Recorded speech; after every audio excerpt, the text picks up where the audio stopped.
Welcome to my channel Pragati institute. स्वागत है आप सभी का मेरे इस चैनल पर जिसका नाम है प्रगति इंस्टीट्यूट। आज हम लोग ग्रामर का सेक्शन शुरू कर रहे हैं और ग्रामर में डायरेक्ट एंड इनडायरेक्ट नरेशन वाला चैप्टर शुरू कर रहे हैं। और ये direct and indirect narration 12th के लिए जितना इम्पोर्टेंट है उतना ही 10th के बच्चों के लिए भी जरूरी है। तो ये वीडियो मेरा जो है दोनों ही क्लासेस के लिए है, 10th के लिए भी है और 12th के लिए भी है। तो डायरेक्ट और इनडायरेक्ट नरेशन क्या होता है सबसे पहले ये जान लेते हैं। आज हमारा टॉपिक है डायरेक्ट एंड इनडायरेक्ट नरेशन।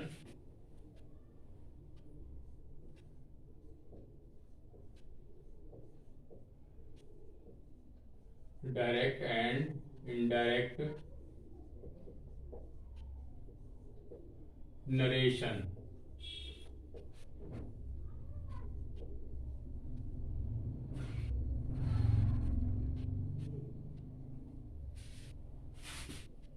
तो डायरेक्ट नरेशन क्या होती है?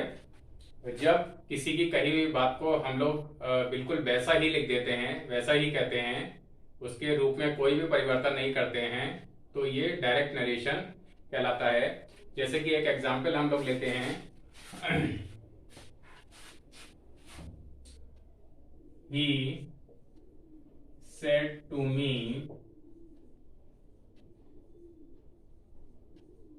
comma, inverted comma, I have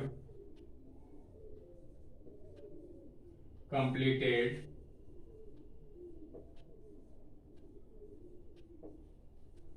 my work।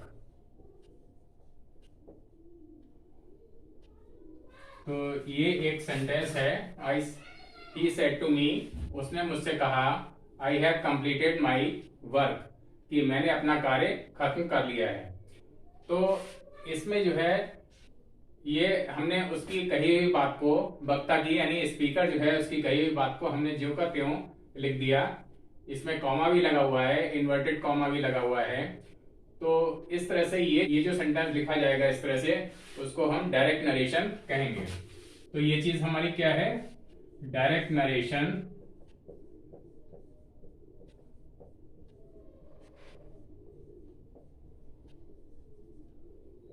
ये डायरेक्ट नरेशन हमारा कहलाएगा। अब इसमें जो इसके पार्ट्स हैं पहले इसको समझ लेते हैं। ये यहां से ही से लेकर और यहां कॉमा तक जो है ये जो पार्ट कहलाता है ये रिपोर्टिंग पार्ट कहलाता है। रिपोर्टिंग पार्ट मीन्स इसमें हमें ये जानकारी मिलती है कि कौन कह रहा है, किससे कह रहा है, और ये यहाँ पर जो वर्ब है सेड, ये हमारी रिपोर्टिंग वर्ब कहलाती है। अब इसका जो कॉमा के बाद वाला ये जो पार्ट है पूरा, ये यहां से लेकर यहां तक, ये जो पार्ट है ये हमारा कहलाता है रिपोर्टेड स्पीच। रिपोर्टेड स्पीच यानी इस पार्ट में हमें यह पता लगता है कि क्या कहा गया, स्पीकर के द्वारा क्या बात कही गई, वो हमें इन्वर्टेड कॉमास में जो सेंटेंस होता है उससे पता लगता है। तो ये रिपोर्टेड स्पीच हो गया। अब इनके जो रिपोर्टिंग पार्ट जो है इसका ही से लेकर मी तक, तो यहाँ पर इसके पार्ट्स क्या क्या हैं उसको हम जान लेते हैं।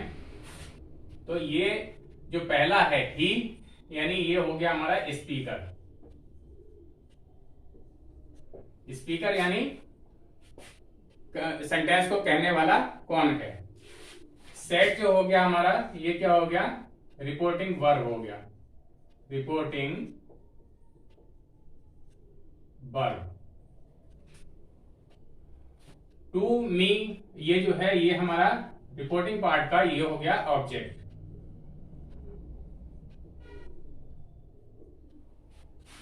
तो रिपोर्टिंग पार्ट के 3 पार्ट्स हो गए। एक तो ही जो हमारा स्पीकर है, यानी कि कौन कह रहा है उसको हम स्पीकर कहेंगे।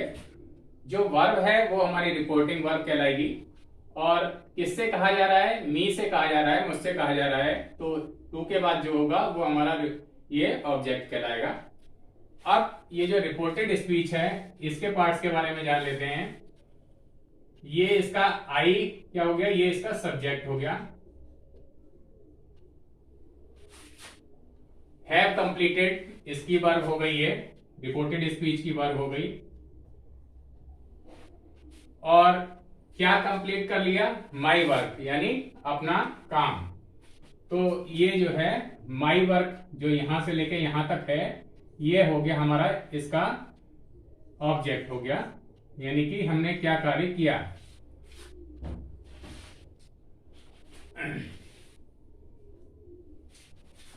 तो स्टूडेंट्स ये जो सेंटेंस था इसमें क्या क्या इसके पार्ट्स होते हैं पूरे, वो मैंने आपको बता दिए। यहां से यहां तक रिपोर्टिंग पार्ट हो गया, यानी इसमें हमें पता चलता है कि कौन कह रहा है, किससे कह रहा है, और हमारी ये वर्ब यहाँ पर रिपोर्टिंग वर्ब क्या है।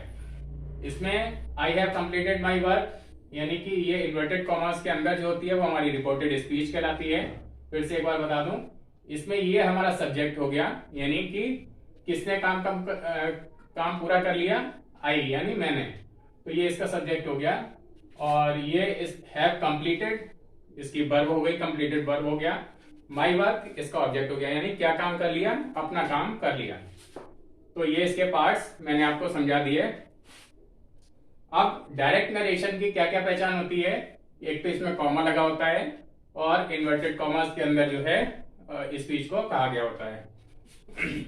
तो इसमें तीन चीजें आई, एक तो डायरेक्ट स्पीच में, एक तो मैंने बताया पहले इन्वर्टेड कॉमर्स लगे हुए होते हैं इस रिपोर्टेड स्पीच के शुरू और आखिर में, और दूसरा होता है रिपोर्टिंग वर्ब के बाद कॉमा का यूज होता है, जैसा कि ये कॉमा यूज हुआ था। और तीसरी बात यह है कि इन्वर्टेड कॉमर्स के अंदर यानी रिपोर्टेड स्पीच का जो पहला शब्द लेटर होता है वो हमारा कैपिटल में होता है, यानी ये। तो वैसे तो आई को तो लिखते ही हैं कैपिटल में, अगर कोई और होगा जैसे कि हैज है या हैव है, कोई भी अगर वर्ड पहले है तो उसका भी पहला लेटर कैपिटल में लिखा जाएगा। तो ये इसकी तीन पहचान डायरेक्ट नरेशन की हो गई।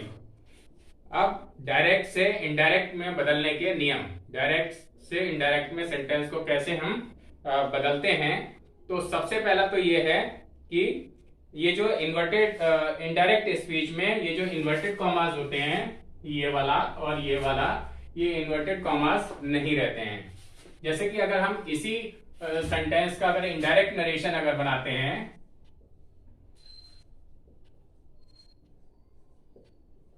इनडायरेक्ट नरेशन,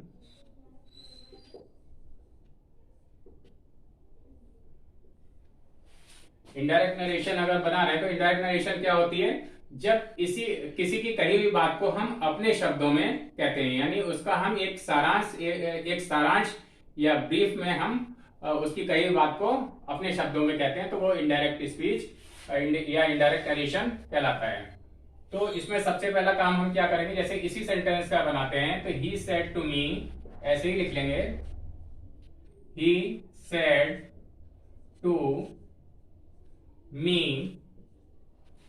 अब इसमें पहला काम क्या करेंगे कि ये जो कॉमा लगा होता है रिपोर्टिंग पार्ट के बाद में, इस कॉमा को नहीं लगाया जाता है इनडायरेक्ट नरेशन बनाते समय, तो कॉमा नहीं लगेगा। और इस पार्ट को और इस पार्ट को जोड़ने के लिए बीच में एक कंजंक्शन का यूज करते हैं, और कंजंक्शन जैसे कि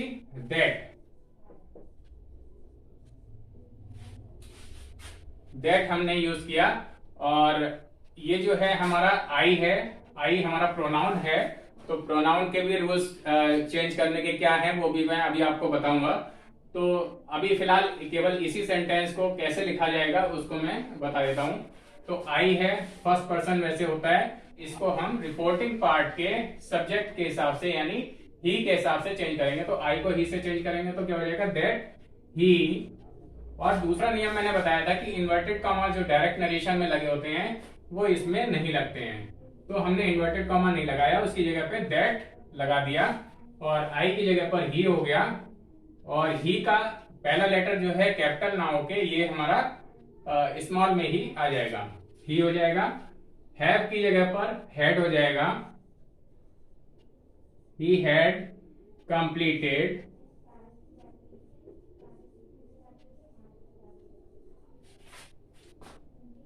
अब माई है, फर्स्ट पर्सन है, इसके भी रूल्स कैसे चेंज किया जाता है मैं अभी आपको डिटेल में बताऊंगा, लेकिन अभी शॉर्ट में बता रहा हूं। माई फर्स्ट पर्सन है तो माई को जब हम ही के, माई इसका पजेसिव केस है आई का, तो इसी तरह से ही का पजेसिव केस क्या हो जाएगा, हिज हो जाएगा। तो माई वर्क की जगह पर क्या हो जाएगा, हिज वर्क हो जाएगा।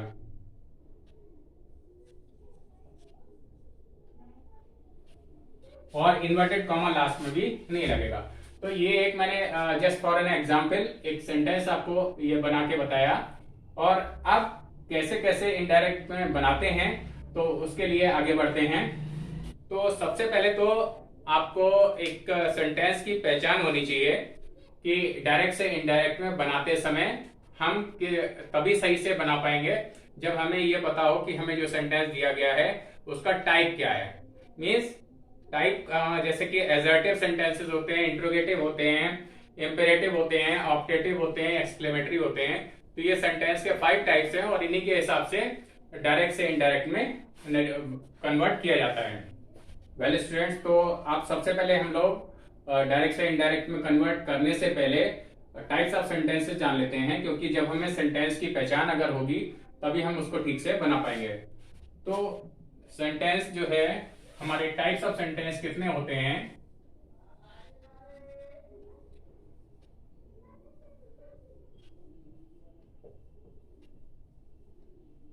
टाइप्स ऑफ सेंटेंसेस में हमारा जो फर्स्ट है वो एसर्टिव होता है।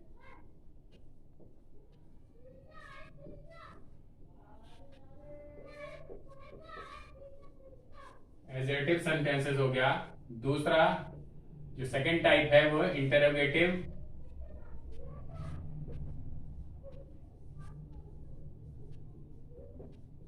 इंटरोगेटिव सेंटेंसेस हो गए। थर्ड हो गया इंपेरेटिव सेंटेंस हो गए।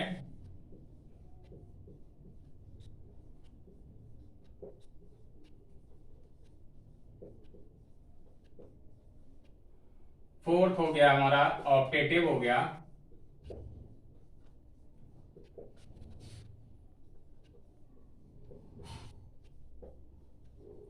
और 5 हो गया हमारा एक्सक्लेमेटरी।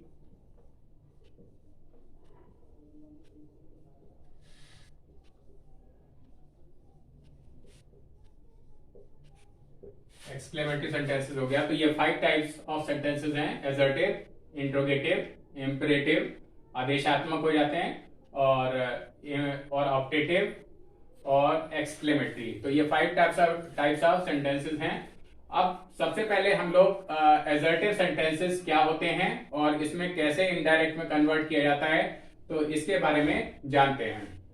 तो स्टूडेंट्स, अब रूल्स हम लोग जान लेते हैं कि कैसे इनडायरेक्ट से इनडायरेक्ट नरेशन में स्पीच को कन्वर्ट किया जाता है, कैसे एक सेंटेंस को डायरेक्ट से इनडायरेक्ट नरेशन में कन्वर्ट किया जाता है। तो ये रूल्स हमारे हैं, rules of converting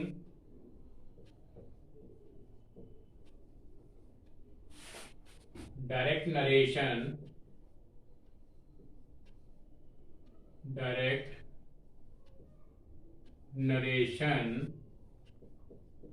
into indirect।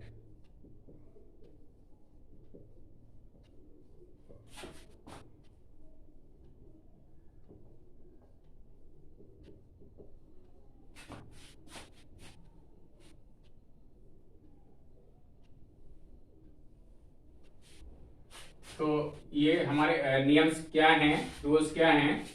तो सबसे पहले तो इनडायरेक्ट स्पीच में जब हम बनाएंगे तो इन्वर्टेड कॉमा जो लगे होते हैं रिपोर्टेड स्पीच में उनको हम नहीं लगाते हैं, उनको रिमूव कर दिया जाता है।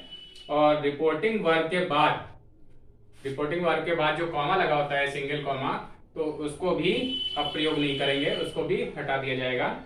और जो रूल नंबर 3 है वो है रिपोर्टिंग वर्ब का टेंस। रिपोर्टिंग वर्ब का यानी कि रिपोर्टेड स्पीच से पहले वाला जो पार्ट मैंने बताया था इधर लेफ्ट वाला, तो उसमें जो रिपोर्टिंग वर्ब होगी उसका टेंस नहीं बदलते हैं, वो जो का त्यों रखा जाएगा।